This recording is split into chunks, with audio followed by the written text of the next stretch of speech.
Hi, my name is Ainsley Costello, and this is Behind the Song Little Sister Edition. Usually my process starts with an emotion that I've been feeling. I kind of have to feel my emotions at a pretty intense level to have to write a song about it. But then I will write down some lyrics or a bunch of lines that kind of coincide with that main idea. But lately I've been in the headspace of writing hooks and choruses first and kind of using that as the central guide or the map to help me figure out what the rest of the sections of the song are going to be. But I think that first idea or that first spark can be different based on where you are in your songwriter evolution. You know, because if you're writing the Nashville way, you're probably going to be a little bit more hook and chorus oriented, or if you write the LA way, maybe you'll write over a track first, or then you have the bedroom way where you could start with a chord progression or a verse and then build the song off of that. But because I live in Nashville and I do a lot of Nashville writing, I have definitely been in the hooky chorus land lately.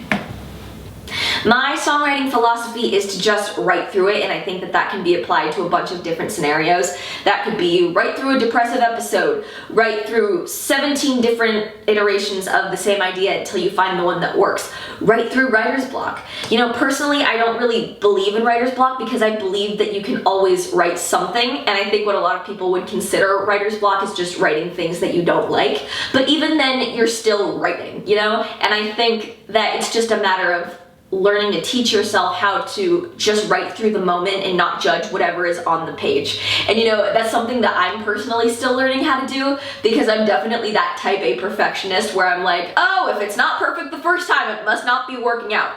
But you know, I don't think that that's actually really the case, because you just have to write through it. You have to write a bunch of different versions of a bunch of different songs to get the right ones. And ironically, that's what happened with my newest single.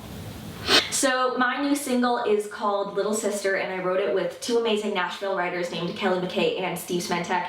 And this was the song that I had probably been wanting to write for about 2 or 3 years up until we actually wrote it.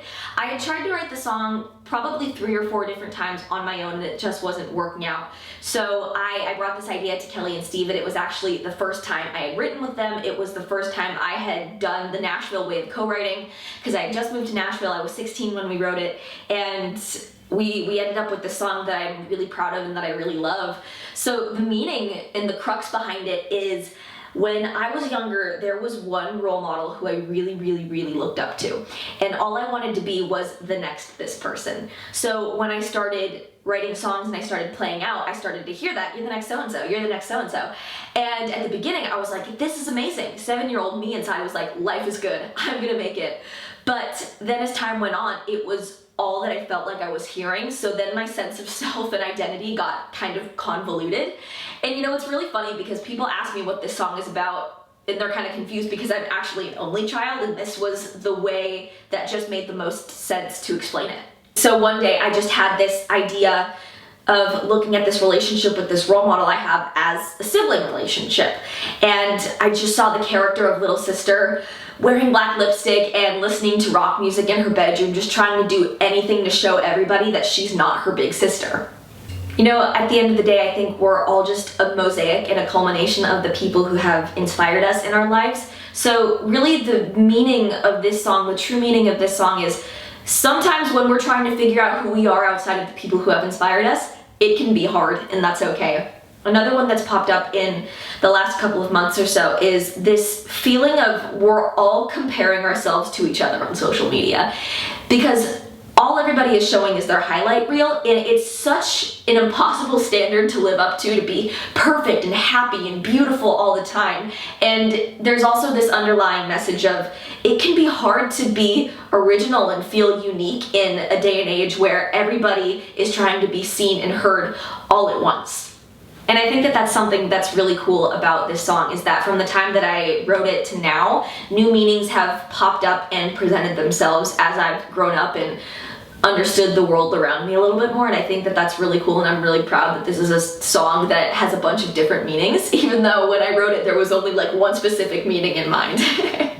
So just like the writing of this song went through about 3 different versions of production. This song ultimately ended up being produced by Zach Mano, who is an amazing Nashville producer. He's worked with a bunch of really cool people around Nashville, and I'd worked with him a couple of different times on a few songs that I'd released before this one, and with the last 2 versions, I knew that they weren't working, and I was like, all right, it's time to call Zach. So I sent it to him. He killed it. I'm so proud of this song. I love what he did. I'm really proud of what Kelly and Steve and I were able to accomplish with this song. I'm so excited for it to be out in the world. I hope that you relate to it.